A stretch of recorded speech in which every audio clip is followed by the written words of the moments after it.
Jaya Radha Madhava Kunja Bihari Jaya Radha Madhava Kunja Bihari Madhava Kunja Bihari Gopi Jana Vallabha Girivaradhari Gopi Jana Vallabha Girivaradhari Jaya Gopi Jana Vallabha Girivaradhari Ya Gopi Jana Vallabha Girivaradhari Yashodanandana Braja Jana Ranjana Yashodanandana Braja Jana Ranjana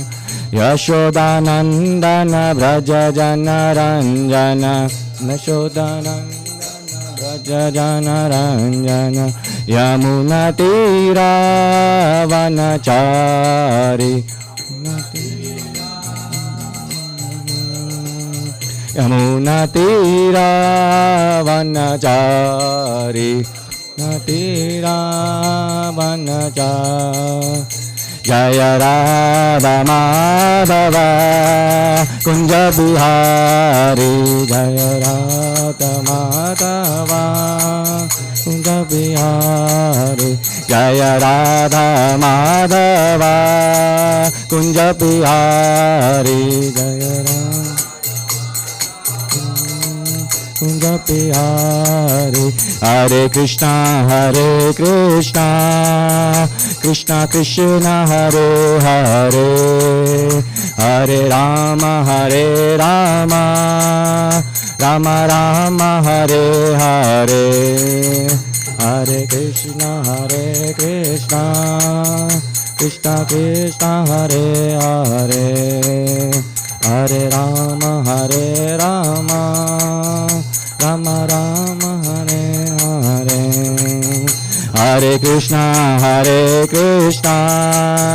Krishna Krishna Hare Hare Hare Rama Rama Rama Hare Hare Hare Krishna Krishna Krishna Hare Hare Hare Hare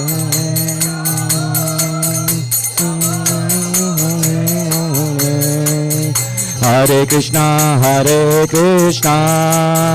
Krishna Krishna Hare Hare Hare Rama Rama Rama Hare Hare Hare Krishna Krishna Krishna Hare Hare Hare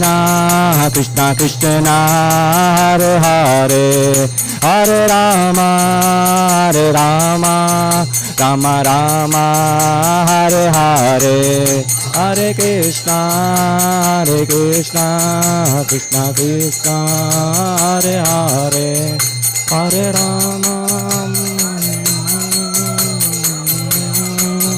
Hare Hare Hare Krishna Krishna Krishna Hare Hare Hare Rama Rama Rama Hare Hare Krishna Krishna Krishna Hare Hare Hare Rama Rama Rama Hare Hare Hare Krishna Krishna Hare Hare Hare Rama Ram Hare Hare Hare Krishna Krishna Hare Hare Hare Rama Ram Hare Hare Krishna Krishna Hare Hare Hare Rama Ram Hare Hare Hare Krishna Krishna Hare Hare Hare Rama Ram Hare Hare Krishna Krishna Krishna Krishna Hare Hare Hare Rama Ram Ram Hare Hare Hare Krishna Krishna Krishna Hare Hare Hare Rama Ram Ram Jaya Prabhupada Jaya Prabhupada Jaya Prabhupada Srila Prabhupada Jaya Prabhupada Jaya Prabhupada Prabhupada Srila Prabhupada Srila Prabhupada ki. All glories to his assembled devotees. So we are reading from the Bhagavad Gita, chapter 10, verse 4.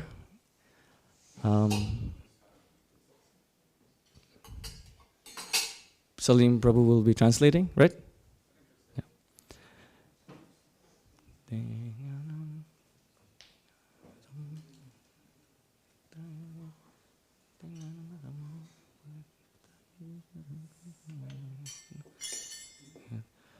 Buddhi Jnanam Asammoha Shama Satyam Dama Shamaha Sukham Dukkham Bhavo Bhavo Bhayam Cha Bhayam Evacha Buddhi Jnanam Asammoha Shama Satyam Dama Shamaha Sukham Dukkham Bhavo Bhavo Bhayam Cha Bhayam Evacha Buddhi Jnanam Asammoha Shama Satyam Dama Shamaha Sukham Dukkham Bhavo Bhavo Bhayam Cha Bhayam Evacha.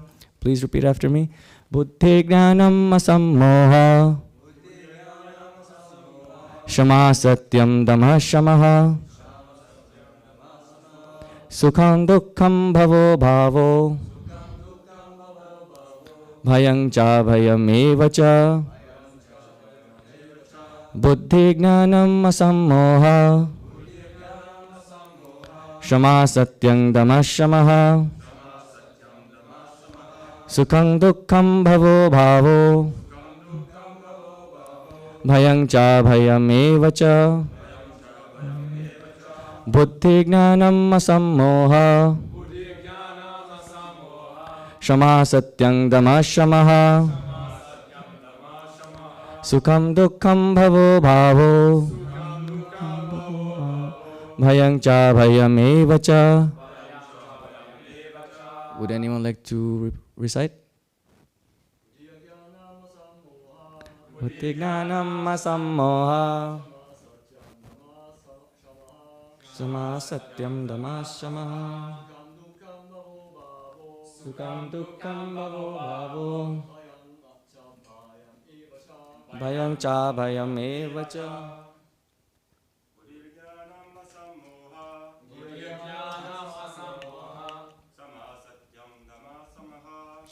Satyam Dama Shamaha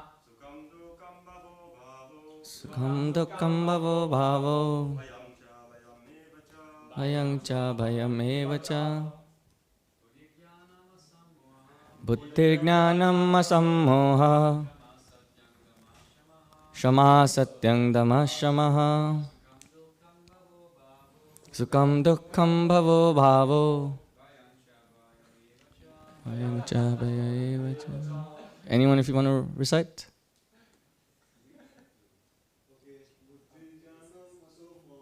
Buddhi Jnanam Asammoha Shama Satyam Tapodamaha Sukham Dukkham Bhavo Bhavo Cha Bhayam Bhayam Cha Bhayam Evacha. Buddhi intelligence, Jnanam knowledge, Asammoha free from doubt, freedom from doubt, free. Shama forgiveness, Satyam truthfulness, Damaha control of the senses, Shamaha control of the mind, Sukham happiness, Dukham distress, Bhavaha birth, Abhavaha death, Bhayam fear, Cha also, Abhayam fearlessness, Eva also, Cha and. Translation by His Divine Grace Srila Prabhupada. Intelligence. So this is 10.4 and 10.5 together, but I'm only doing 10.4 because it's a long two things. So I'm only going to read up to 10.4. Intelligence, knowledge, freedom from doubt and delusion, forgiveness, truthfulness, control of the senses, control of the mind, happiness and distress, birth, death, fear, fearlessness, non-violence, equanimity, satisfaction, austerity, charity, fame and infamy, all these various qualities of living beings are created by me alone. Purport. The different qualities of living entities, be they good or bad, are all created by Krishna, and they are described here. Intelligence refers to the power to analyze things in their proper perspective, and knowledge refers to understanding what is spirit and what is matter. Ordinary knowledge obtained by university education pertains only to matter, and it is not accepted here as knowledge. Knowledge means knowing the distinction between spirit and matter. In modern education, there is no knowledge about spirit. They are simply taking care of the material elements and bodily needs. Therefore, academic knowledge is not complete.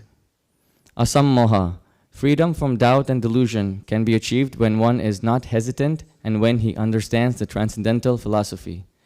Slowly but surely he becomes free from bewilderment. Nothing should be accepted blindly. Everything should be accepted with care and caution. Shama, tolerance and forgiveness should be practiced. One should be tolerant and excuse the minor offenses of others. Satyam, truthfulness, means that facts should be presented as they are for the benefit of others. Facts should not be misrepresented. According to social conventions, it is said that one can speak the truth only when it is palatable to others. But that is not truthfulness. The truth should be spoken in a straightforward way so that others will understand actually what the facts are. If a man is a thief and if people are warned that he is a thief, then that is truth.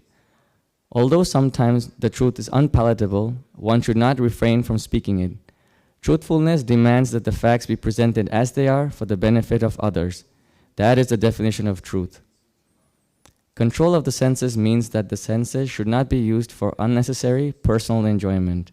There is no prohibition against meeting the proper needs of the senses, but unnecessary sense enjoyment is detrimental for spiritual advancement. Therefore, the senses should be restrained from unnecessary use. Similarly, one should restrain the mind from unnecessary thoughts, that is, shama.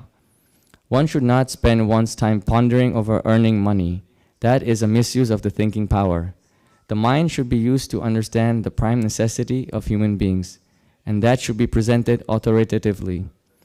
The power of thought should be developed in association with persons who are authorities in the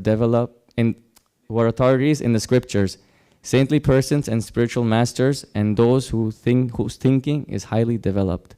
Sukham, pleasure or happiness, should always be in that which is favorable for the cultivation of the spiritual knowledge of Krishna consciousness. And similarly, that which is painful or which causes distress is that which is unfavorable for the cultivation of Krishna consciousness. Anything favorable for the development of Krishna consciousness should be accepted, and anything unfavorable should be rejected. Bhava, birth, should be understood to refer to the body. As far as the soul is concerned, there is neither birth nor death, that we have discussed in the beginning of the Bhagavad Gita. Birth and death apply to one's embodiment in the material world. Fear is due to worrying about the future. A person in Krishna consciousness has no fear because by his activities he is sure to go back to the spiritual sky, back home, back to Godhead. Therefore, his future is very bright. Others, however, do not know what their future holds. They have no knowledge of what their next life holds. So they are therefore in constant anxiety. If we want to get free from anxiety, then the best course is to understand Krishna and be situated always in Krishna consciousness. In that way, we will be free from all fear. In the Srimad Bhagavatam 11:2-37, it is stated, Bhayam dutiya bhini veshataha syat. Fear is caused by absorption in the illusory energy. But those who are free from the illusory energy, those who are confident that they are not the material body, but that they are spiritual parts of the Supreme Personality of Godhead, and who are therefore engaged in the transcendental service of the Supreme Godhead, have nothing to fear. Their future is very bright. This fear is a condition of persons who are not in Krishna consciousness. Abhayam, Fearlessness is possible only for one in Krishna consciousness. Om Ajnanatimirandasya Jnananjana Shalakaya Chakshurun Militayena Tasmai Shri Gurave Namaha Shri Chaitanya Manobhishtam Stapitam Mena Bhutale Swayang Rupa Kadamayam Tita Padantikam Vandehang Shri Rupam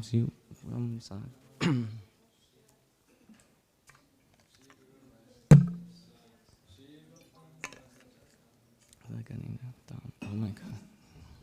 Pam sagar jatam sahaganya Raghunatham vitang tang sajivam Sadvetam savadutam parijana sahitam Krishna Chaitanya devam Shri Radha Krishna padang Sahagana lalita Shri Vishakhangscha He Krishna karuna sindhu Dina bandho jagatpate Gopesha gopika kanta Radha kanta namastute Tapta Kanchana Gaurangi Radhe Vrindavaneshwari Vrishabhanu Sute Devi Pranamami Hari Priye Vancha Kalpatarubhyascha Kripa Sindhu Bhayevacha Patitanam Pavanebhyo Vaishnavebhyo Namo Namaha Jai Shri Krishna Chaitanya Prabhu Nityananda Shri Advaita Gadadhara Shivasadi Gaura Bhakta Vrinda Hare Krishna, Krishna Krishna, Hare Hare,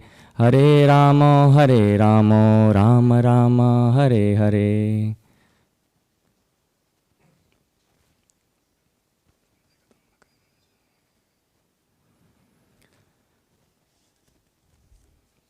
So this verse falls under the Vibhuti chapter of the Bhagavad Gita, which is all in English, which is translated as the opulence of the Absolute. So the first three verses, Krishna basically describes to Arjuna after the 9th chapter where he describes his most confidential knowledge so far in the Bhagavad Gita, he goes further and describes his opulences. And before he gets to the opulences part, he talks about how he's the creator of everything. Aham sarvasya prabhavo matta sarvam pravartate iti matva bhajante mam buddha bhava samanvitaha. Whatever spiritual or material is created, that is created by me alone. Those who know this worship me with full devotion. So Krishna says this in the upcoming verses, in the 10th verse of this chapter. So all these qualities that we just described, intelligence, knowledge, freedom from doubt and delusion, forgiveness, truthfulness, control of the senses, control of the mind, happiness and distress, birth, death, fearlessness, non-violence, all these things, they all emanate from Krishna. So intelligence, as Prabhupada describes, it says that it is the power to analyze things as they are. So one who cannot see things as they are, generally, according to Vedic scriptures, he's not considered intelligent. He may be expert materially, but if he cannot spiritually distinguish between spirit and matter, then he's not considered intelligent. Am I going too fast? Oh, it's a vata. I have to go fast.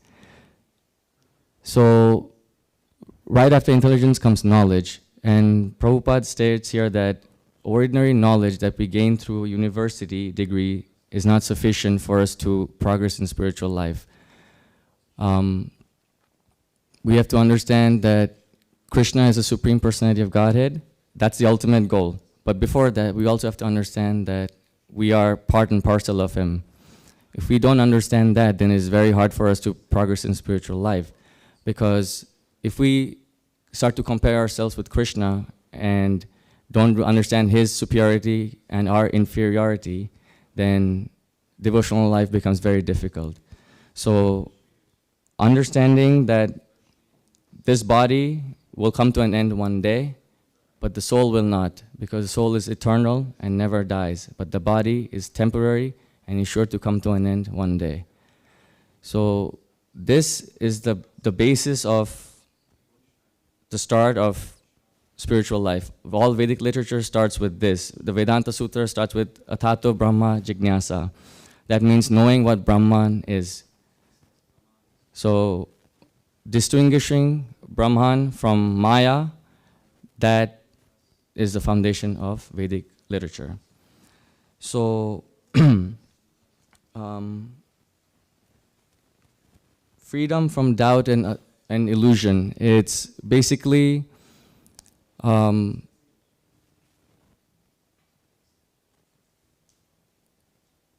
when someone is asamoha is the word, that whatever is happening with the body, with the mind, with the intelligence, with the ego, that is all on the bodily and mental platform.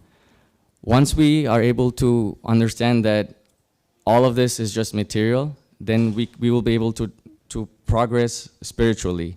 So that is asamoha, freedom from doubt and delusion. Another thing is that when we are presented with the Krishna Consciousness philosophy, one should not accept it blindly. We should always question it. We should question it in a submissive way, not that, oh, what is this? I don't want to accept this, that this is not what I know. No, we should question it like today Kadamba Kanraj Maharaj was saying in his lecture. We should really think as to what does it really mean to be this soul and not this body. Do we really understand it? So we should deliberate on that and really think about it, because if we just blindly accept it, then Prabhupada says in the introduction of the Bhagavad Gita that it will just be sentiment. And this movement does not run on sentiment. It runs on philosophy and science. Together, they make religion. So in Krishna consciousness, there is no space for asammoha.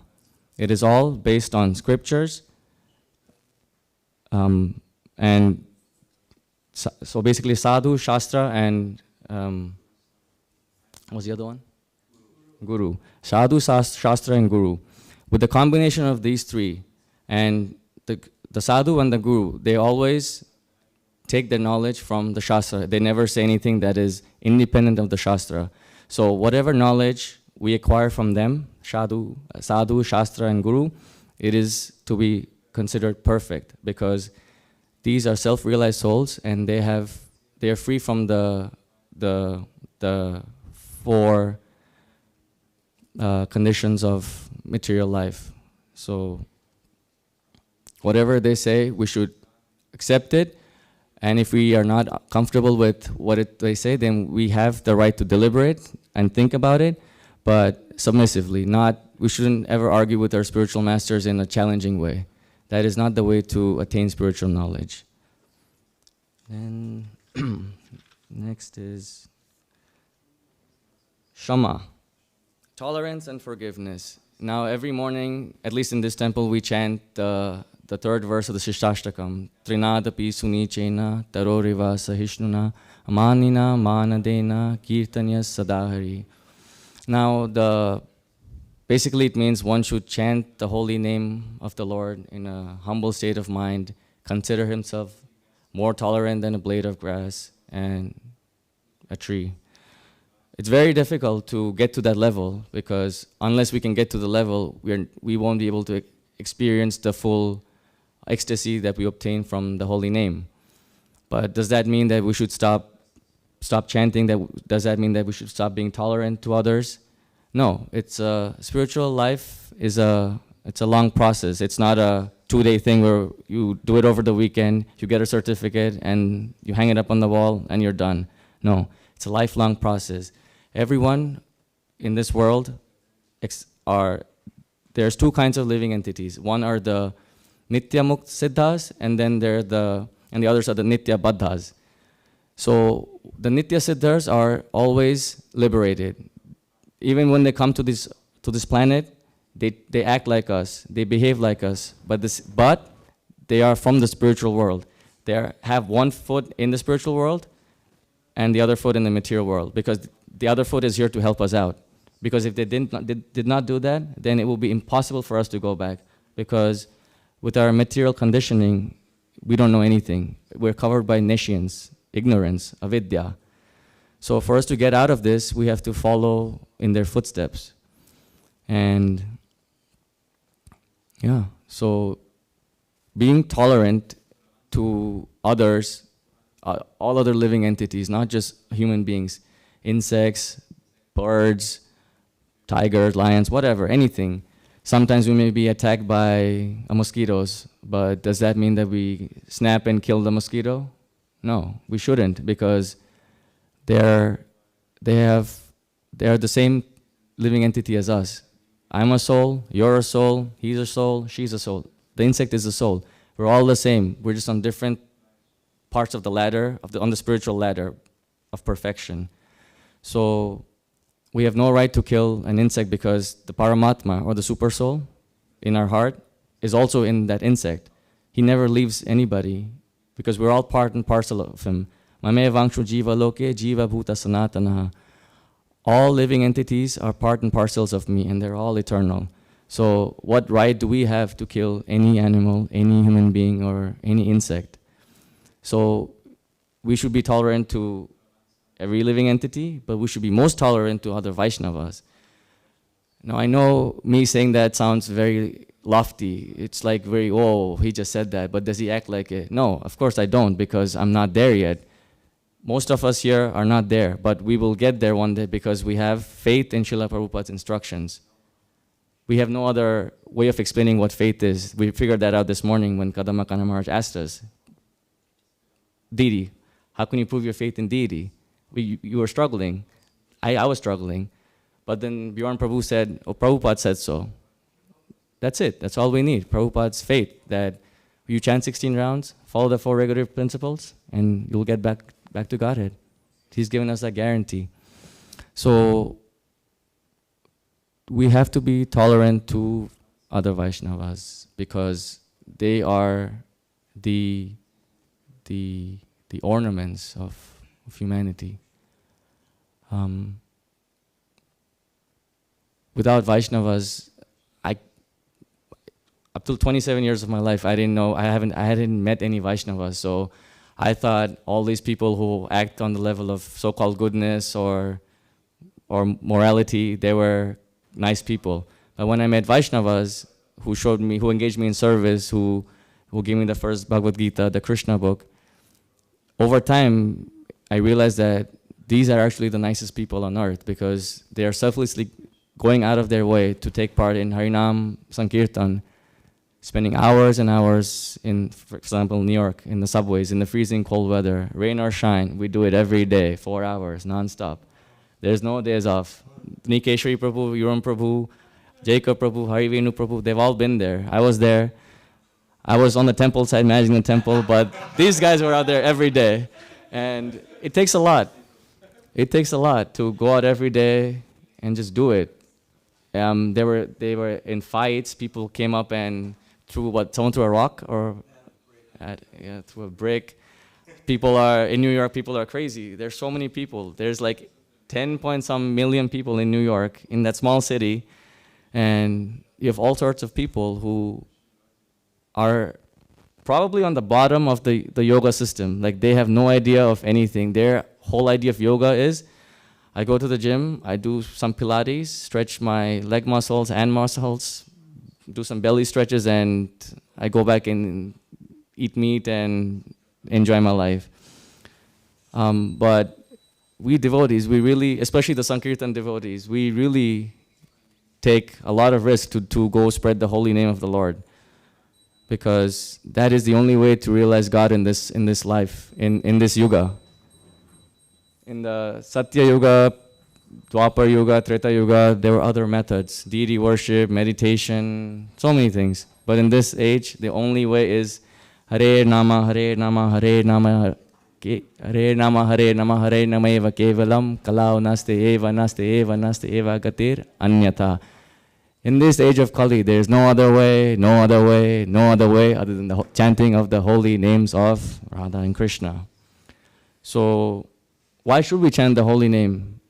Why should anyone chant the holy name? What does the holy name give us? And I don't know if you guys know, but there's this there's a stotra by Kulashekar Maharaj. It's called the Mukunda Mala Stotra. In that, the 51st verse, it's a very beautiful verse. It talks about, well, all the verses talk about the holy name Krishna and why one should worship Krishna, but the 51st verse is very sweet. It goes like this. Alam alam alameka praninam patakanam nirasana visheya Krishna Krishneti vani yadi bhavati mukunde bhaktirananda sandra karatala kalita sa bhakti ananda Lakshmi samrajya Lakshmi moksha samrajya Lakshmi, sorry. So alam alameka praninam patakanam. Chanting the holy name destroys sins and gives you liberation. But this is not the only two products of the holy name. This is not the only result. These are just the byproducts. It's like when you're showering or when you're brushing your teeth, not only are you cleaning when you're showering and cleaning, like when you take shower, not only are you cleaning your body, but you're also waking yourself up. Like it's, at least for me, I don't know about you guys, but I need a shower to wake me up. I cannot go and do anything without a shower. So waking up is like the byproduct of showering. The direct result is being clean. So same way, chanting of the holy name, liberation and freedom from all the past sins is just a byproduct. It's not the main result. What is the main result? Krishna Krishna itivani. You immerse yourself in the loving name of Krishna. When you say Krishna, Krishna, Krishna, you really fall into this ecstasy of the holy name. And I haven't realized this yet, and I don't think I will realize it anytime soon, or even in this life, but I'm trying. So I'm trying to spread the holy name to people, to serve my spiritual master by going on Harinam every day, as much as I can, because that's the only way. That doesn't mean that we stop all temple services and all go on Harinam every day for 8 hours. That would be nice, but we should make that a priority. Other services, all other services, washing dishes, deity worship, clean the temple room, driving people to airports, this, that, giving lectures, cooking, everything, they all culminate in chanting of the holy names. If the holy name is not chanted properly, then all of the other things, there's no fun in it. Then it'll just become a chore. Like you'll just do it because someone's forcing you to do it. That's not how devotional service should be. Devotional service is supposed to be ahetukya pratihata. It should be spontaneous and non-ending, never stopping. It should never stop. It should never stop because someone told you to clean a bathroom and then you were like, I don't want to do this, Prabhu. I'm sorry, I'm fried. Or some Mataji asked you to make a garland. You were like, no, I'm done making garlands. I've made 30,000 garlands this year. I'm not making another one. No. If we have to chant the holy name nicely, whatever services we do, we have to make time to chant. And I realized this because in New York, I was doing service all day and I never had time to chant properly. So it got to a point where the deities had to kick me out of the temple and send me here so I could do Harinam Sankirtan and realize that. And this is what I have realized in the past 4 weeks of traveling with my spiritual master, that you need to chant the holy name. You can chant 24 rounds every day, but if you don't do it properly, if you sleep on the bench in the temple room and fall asleep while chanting, that's not chanting. You have to chant attentively. It's 11th offense. You have to chant attentively. And that's what was happening to me every day. So, yeah. Shama, be tolerant to Vaishnavas. I don't know how we got there, but it was a nice journey. Satyam, truthfulness. In this, I forgot the exact Sanskrit verse, but the translation is given by Prabhupada here. It is said that one can speak the truth only when it is palatable to others. Basically, that means to flatter people. Wow, you're so beautiful. Can you please help me out because you're so beautiful? That sounds very nice, but that's not me being honest. You probably, probably. Or it could just be me using you to do something for me that needs to be done. So that's not really being honest. Honesty is being just, if you need something from someone, just ask them straightforwardly. Or if you have to criticize someone, do it straightforwardly, in a nice way, in private, not in front of everyone. If you want to glorify someone, glorify them in front of everyone nicely. It should not be that we should try to only speak the truth that will speak the truth because we know we think that it will make the other person happy. No, we should speak the truth whether they will be pleased or not, because truth is for the ultimate benefit of the person. That's the whole point of being truthful. And the supreme absolute truth is Krishna. So if we can be truthful and real and truthful with ourselves, truthful with others, truthful with our spiritual master, truthful to Krishna, then Krishna will reciprocate. Spiritual master will reciprocate. Others will reciprocate. You will change eventually, because honesty is really a powerful thing. And I'm trying to be honest. It's very hard, very hard. I'm always modifying some part of the truth to make it sound that I am on top of what I'm supposed to do, but I'm not. I'm always buried in trying to get to the top, It's like the constant struggle. Never there, but I have to say something that will give the person assurance that I got it. I know what I'm doing. I am making the schedule right. It doesn't work, but I'm trying. So, sense control. What's the word for that? I forgot. Dhamma. Sense control. Senses are like serpents. They need to be tamed. If they're not tamed, they will do all sorts of things that will bind us to this world. What does binding mean? It means we will incur further karmic reactions, which will bind us to this constant cycle of bija, papam, this, that, constant, the whole cycle.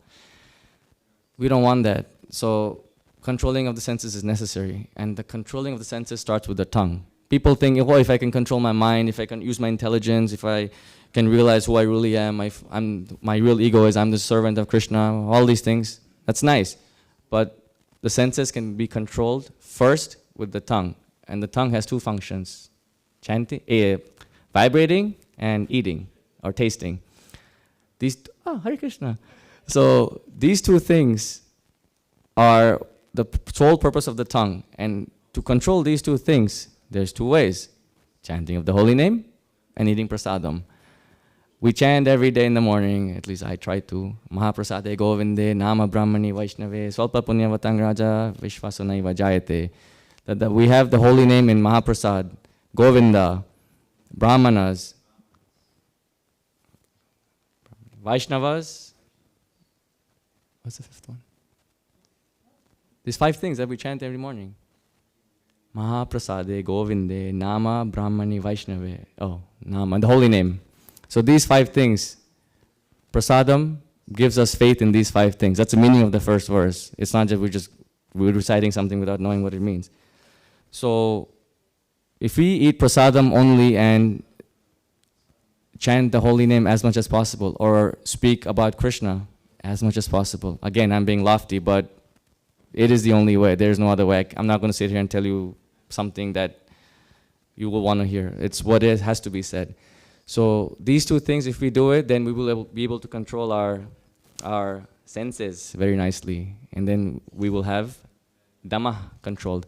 And once we have a senses control, then we'll have Shama, which is mind control.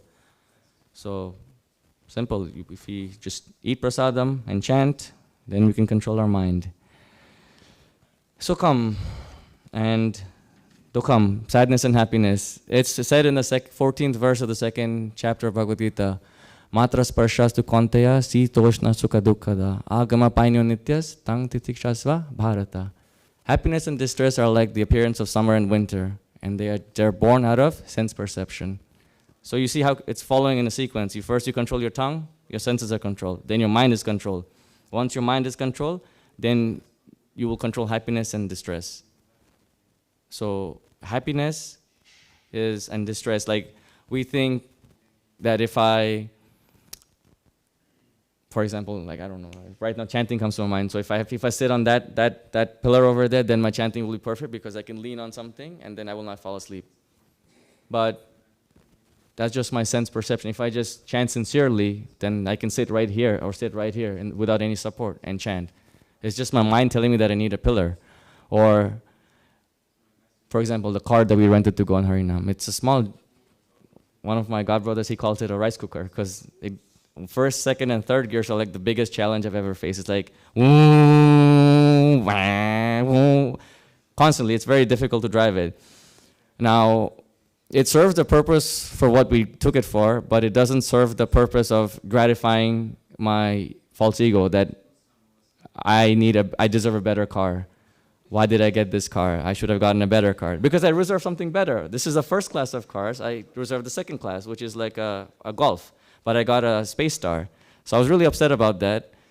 I was unhappy. But then I realized this is just, we don't even need such a big car. We just need a car that will take us from here to Passau and then back. And add some gas and that's it. So it's my mind telling me all these things. So today's the last day of that car. I'll return it tomorrow. And I'm thankful that car could serve its purpose. So when is this supposed to, when am I going over time? Okay. I'll just go with the last two things real quick. Bhava, birth, and bhayam, fearlessness. So, like I just said, this all comes in a sequence. So when the mind is controlled, then we will not have any fear.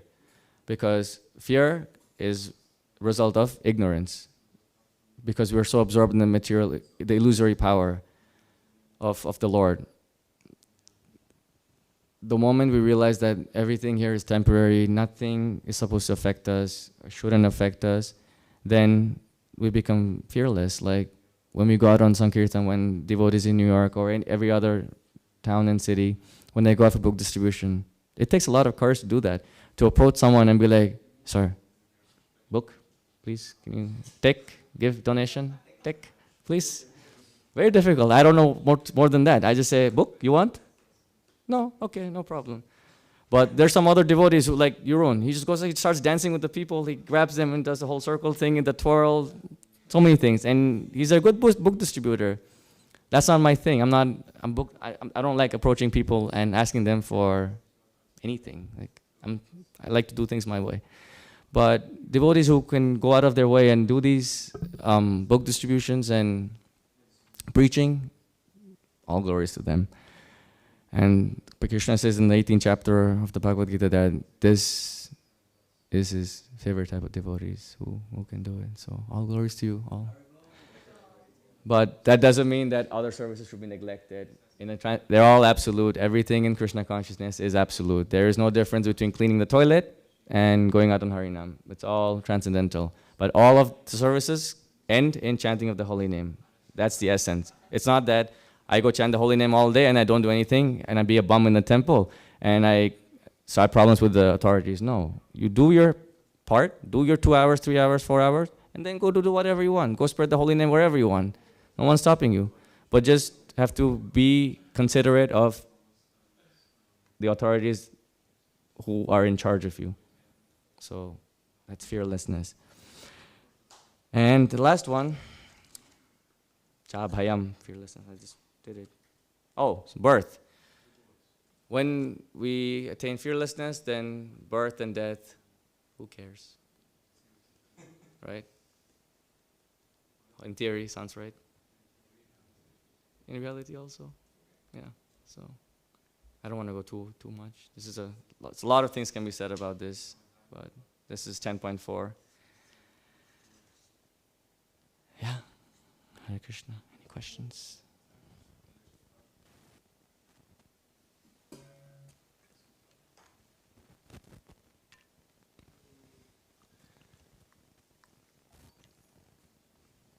So in the later chapter, Krishna says that we should only speak, the austerity of speech is to only speak something that is truthful, beneficial, and pleasing to hear.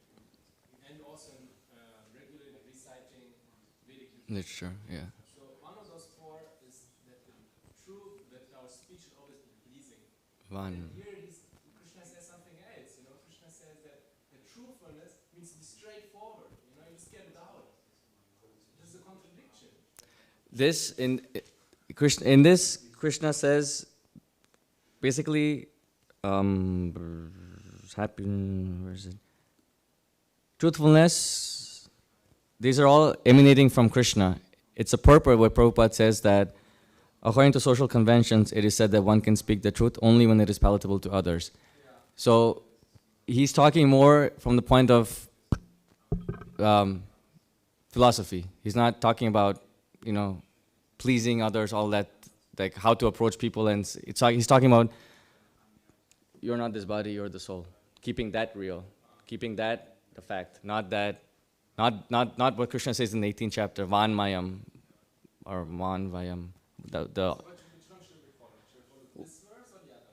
They're both, because they're doing two separate things. This is when you say it nicely, like you combine the two. You say it nicely, pleasingly. You don't say it like, you don't go out to people and say, hey, you're not this body, you're the soul. You don't do that in book distribution. Take a book, take book.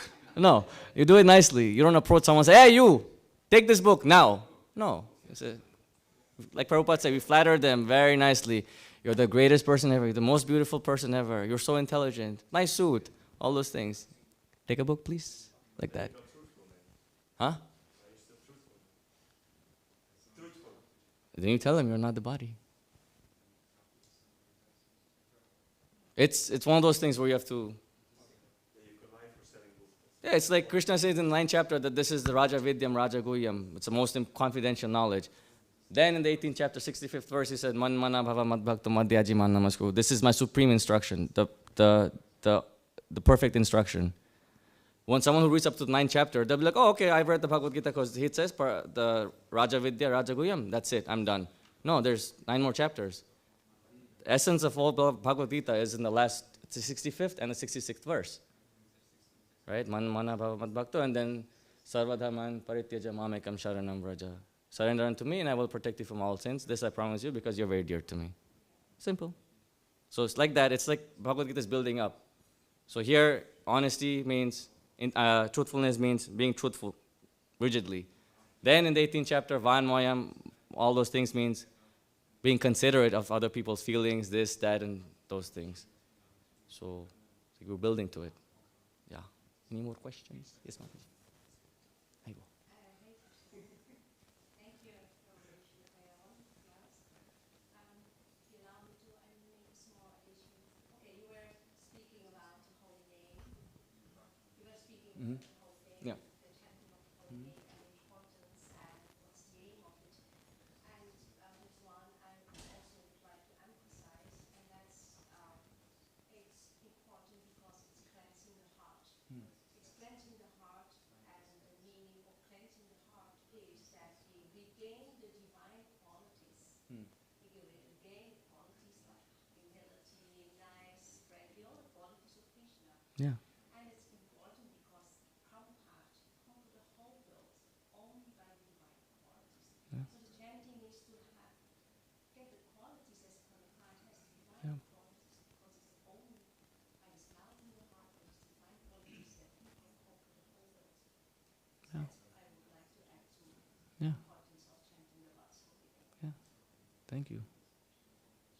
Yeah, it's crazy. Krishna has all opulences, all these things in full. All these qualities, 64 qualities in full. But out of those 64 qualities, we can only get 78% of them up to a certain extent. So, and Prabhupada had them to the full of whatever the capacity of the 78%. And he conquered the whole world.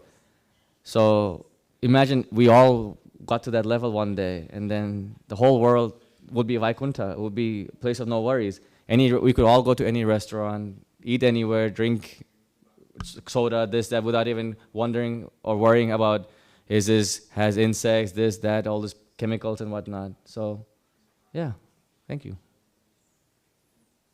Anything else? De Nama Brahmani Vaishnave. Srimad Bhagavad Gita ki jai, Srila Prabhupada ki jai, Gaura Bhakta Vrinda ki jai, all glories to the assembled devotees ki jai, Hari Bol, Hare Krishna.